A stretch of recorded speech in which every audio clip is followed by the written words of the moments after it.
दोस्तों, महाभारत ग्रंथ में मनुष्य को भोजन करते समय कुछ बहुत ही जरूरी नियम बताए गए हैं। अगर कोई मनुष्य नियमों का पालन करते हुए भोजन करता है तो उसे आरोग्य के साथ सुख, समृद्धि और वैभव की प्राप्ति हो जाती है। शास्त्रों में बताई गई यह नियम वैज्ञानिक दृष्टिकोण से भी परिपूर्ण है। इस प्रकार से भोजन करने पर मनुष्य सभी देवी देवताओं का आशीर्वाद प्राप्त करता है।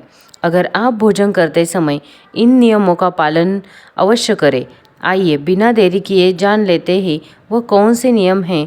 लेकिन ये जानने से पहले अगर आप चैनल पर नए हो तो कृपया करके चैनल को सब्सक्राइब करें और वीडियो अगर अच्छा लगे तो वीडियो को भी लाइक करके जाइए।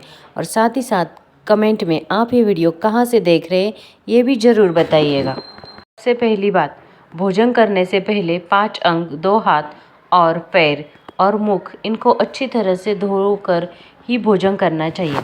भोजन के पहले अन्य देवता एवं अन्नपूर्णा माता की स्तुति करके उनका धन्यवाद देते हुए तथा सभी भूखे प्राणियों को भोजन प्राप्त हो ईश्वर ऐसी प्रार्थना करके ही भोजन की शुरुआत करनी चाहिए। भोजन बनाने वाली महिलाओं को स्नान करके ही शुद्ध मन से मंत्र जप करते हुए ही रसोई घर में भोजन बनाना चाहिए।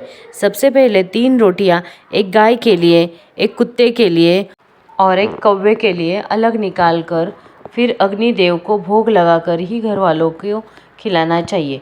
भोजन किचन में बैठकर ही सभी के साथ करें। प्रयास यही करना चाहिए कि परिवार के सदस्य एक बार ही भोजन करें। साथ मिल बैठकर ही भोजन किया जाए तो उसका बहुत फल मिलता है। अलग अलग भोजन करने से परिवार के सदस्यों में प्रेम और एकता कायम नहीं हो पाती है। भोजन का समय प्राप्त व सायकाल ही भोजन का विधान है, क्योंकि पाचन क्रिया की जठराग्नि हुई सूर्योदय से 2 घंटे बाद तक पर एवं सूर्यास्त से 2.5 घंटे तक पहले तक प्रबल हो जाती है। जो व्यक्ति सिर्फ एक समय भोजन करता है वह योगी है और जो 2 समय भोजन करता है वो भोगी कहा गया है। और तीसरी बात, भोजन की दिशा भोजन पूर्व और उत्तर दिशा की ओर मुख करके ही करना चाहिए। दक्षिण दिशा की ओर किया हुआ भोजन प्रेत को प्राप्त हो जाता है। पश्चिम दिशा की ओर किया हुआ भोजन रोग की वृद्धि होती है। और चौथी बात, ऐसी अवस्था में भोजन ना करें। यहाँ पर बैठकर अर्थात बिस्तर पर बैठकर अपने हाथों पर रखकर या टूटे फूटे बर्तनों में भोजन कभी नहीं खाना चाहिए। मलमूत्र का वेग होने पर भी भोजन करना नहीं चाहिए अथवा अखिलेश के माहौल में भोजन करना अनुचित माना गया है। अधिक शोर शराबे के स्थान पर भी भोजन करना नहीं चाहिए। पीपल एवं वट वृक्ष के नीचे बैठकर भी भोजन नहीं करना चाहिए। परोसे हुए भोजन की भी कभी निंदा नहीं करनी चाहिए। खड़े खड़े भोजन करना भी अनुचित माना गया है।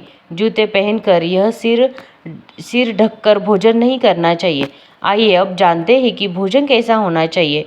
बहुत देखा, यह बहुत मीठा भोजन नहीं करना चाहिए। किसी के द्वारा छोड़ा हुआ भोजन भी कभी ग्रहण नहीं करना चाहिए। आधा खाया हुआ फल, मिठाइयाँ आदि फिर से नहीं खानी चाहिए।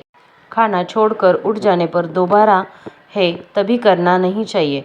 जो कोई भी ढूंढ और पीट कर खिला रहे हो वहाँ पर भी कभी भोजन करना नहीं चाहिए। पशु या कुत्ते के द्वारा छुआ हुआ भोजन कभी नहीं करना चाहिए। स्त्री के द्वारा परोसा गया भोजन भी करना अनुचित है। श्राद्ध का निकला हुआ बसिया मुंह में फूंक मारकर ठंडा किया गया भोजन भी करना अनुचित है। बाल गिरा हुआ भोजन भी ना करें, अनादर हो जाता है, अवहेलना हो जाती है। पूर्ण परोसा गया भोजन भी कभी ना करें। कंजूसों द्वारा वर्षा के हाथ का शराब बेचने वाले के घर का भोजन कभी ना करें। भोजन भी और ब्याज का धंधा करने वाले व्यक्ति का भोजन भी कभी करना नहीं चाहिए। छठी बात, भोजन करते समय ध्यान रखें, भोजन के समय मौन रहे। रात्रि के समय भरपेट न खाएं। अगर भोजन करते समय बोलना आवश्यक है तो केवल सकारात्मक बातें ही करें। भोजन करते समय किसी भी प्रकार की समस्या पर चर्चा ना करें। भोजन को बहुत चबा चबा कर खाएं। सबसे पहले मीठा, फिर नमकीन और अंत में कड़वा खाना चाहिए। और थोड़ा सा भोजन करने वाले को और नई आयु, बल, सुख, सुंदर संतान और सौंदर्य प्राप्त होता है।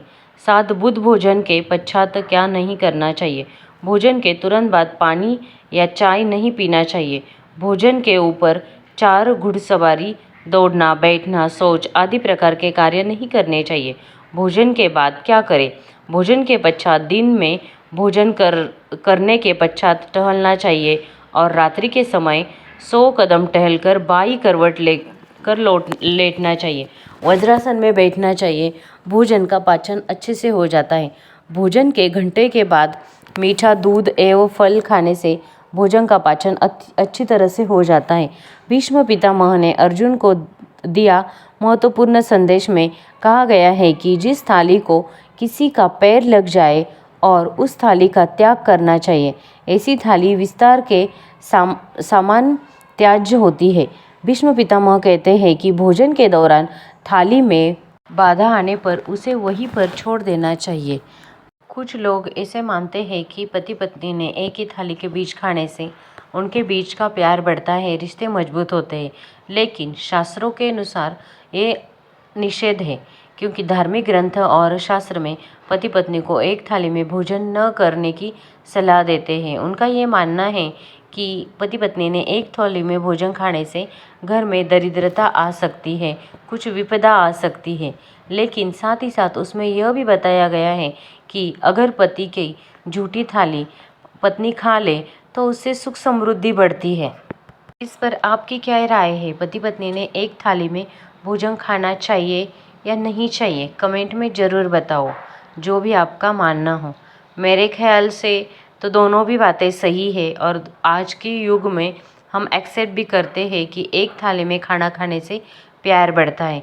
लेकिन पुराने धर्म ग्रंथों में तो यही बताया गया है कि ये निषिद्ध है, अच्छा नहीं होता है। लेकिन आपको क्या लगता है वो कमेंट में ज़रूर बताइए। वीडियो यहाँ तक देखने के लिए थैंक यू सो मच। मिलते हैं फिर नेक्स्ट वीडियो में, तब तक के लिए हैप्पी रहिए, खुश रहिए।